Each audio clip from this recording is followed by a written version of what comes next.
Hello and welcome to this new video in the SQL content. In this video, we will learn about the IIF function. There are two ways in T-SQL you can do conditional execution. One is the IIF function and another is the case statement or expression. We will learn about the case expression in the next video.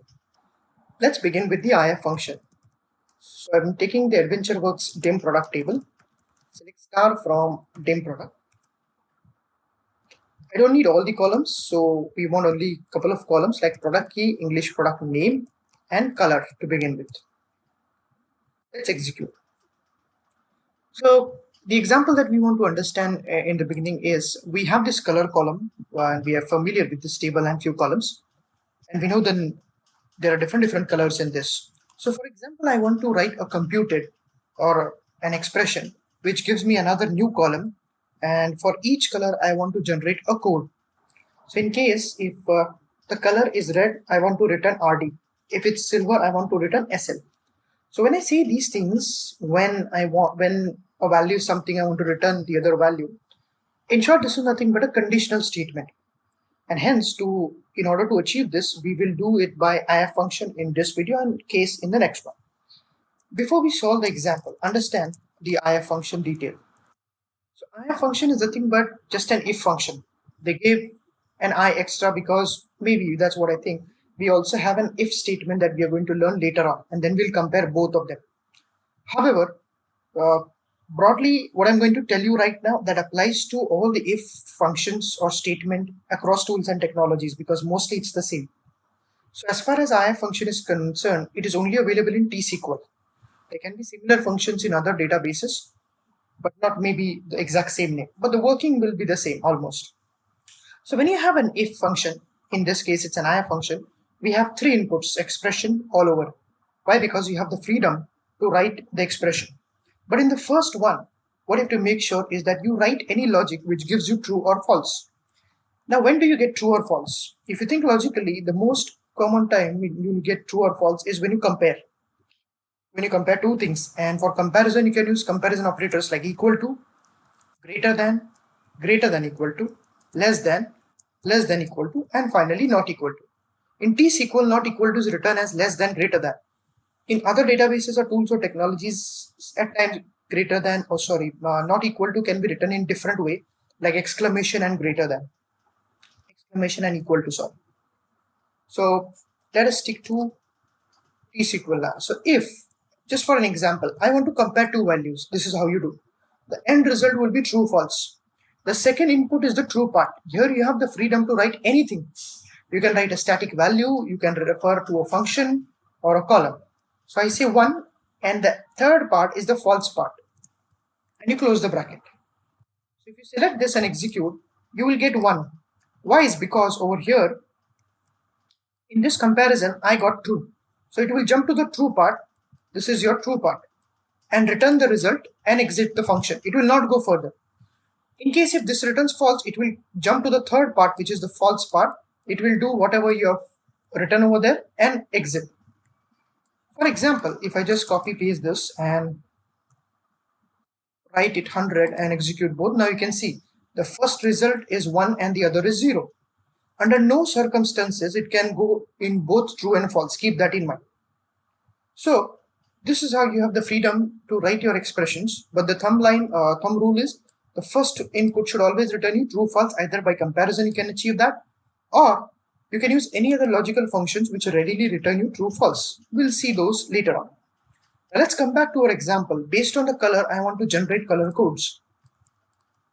Let me copy paste this. Let's hit enter, comma. So I'll split this in new line. I say IIF function. If I say color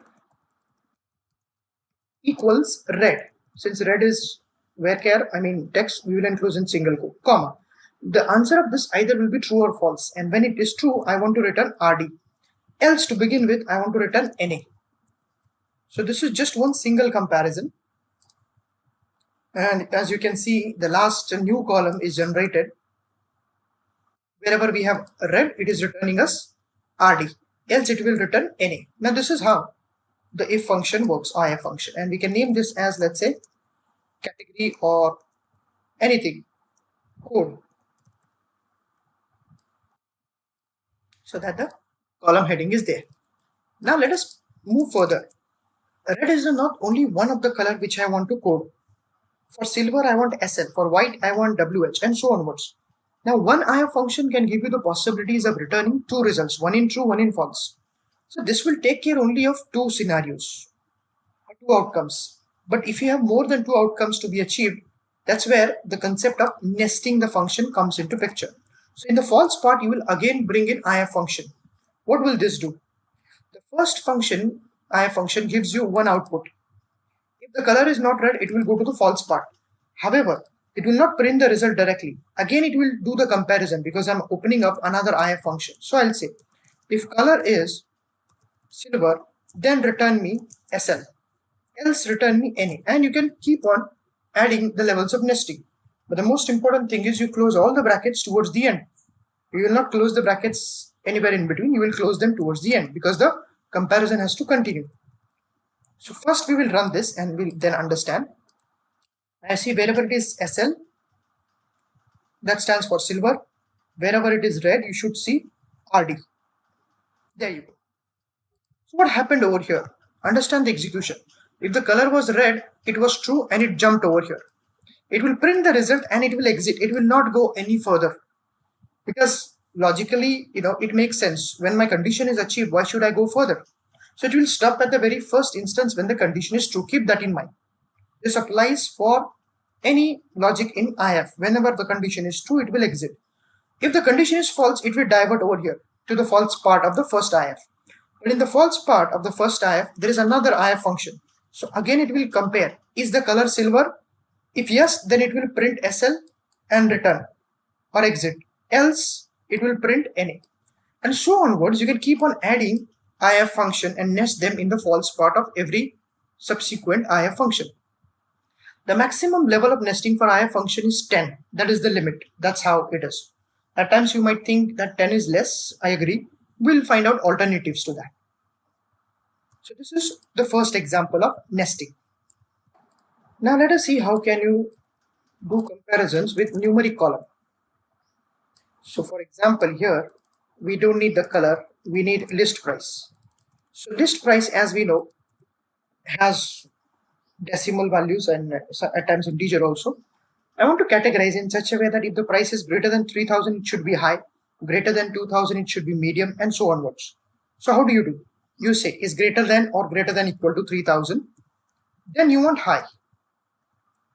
Now if you have only one more condition left, you can just go with that value or output. But I have more than one output to be achieved.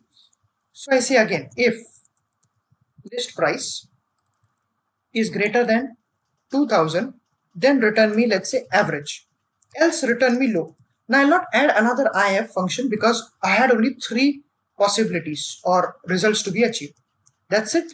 And I'll complete this and mention this name as category. There you go. Now forget about nulls. We'll take care of that later on. So if the price is greater than 3000 high, less than 2000 low, and then greater than 2000 is average. One important thing when you compare numbers is that you should follow a sequence of ascending or descending. What that does mean? That means that if you're starting from 3000, it should be lower and lower as you go down. So 3000, 2000, 1000 or whatever. If you're starting in ascending, it should be like less than 1000, less than 2000, less than 3000. Why? Is because for the fact that wherever the condition is true, it will exit. If you interchange this, if I mention 2000 over here and say average and 3000 over here and say high, that won't work because let's say if the number is 4000. So at the first place itself, it will be greater than 2000 and the condition will be achieved true and it will exit. It will not go further. Hence, you have to be very careful in writing these things. Keep that in mind.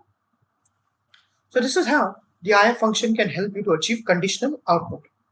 We'll continue with the conditional execution in the next video with the case expression or statement. Thanks.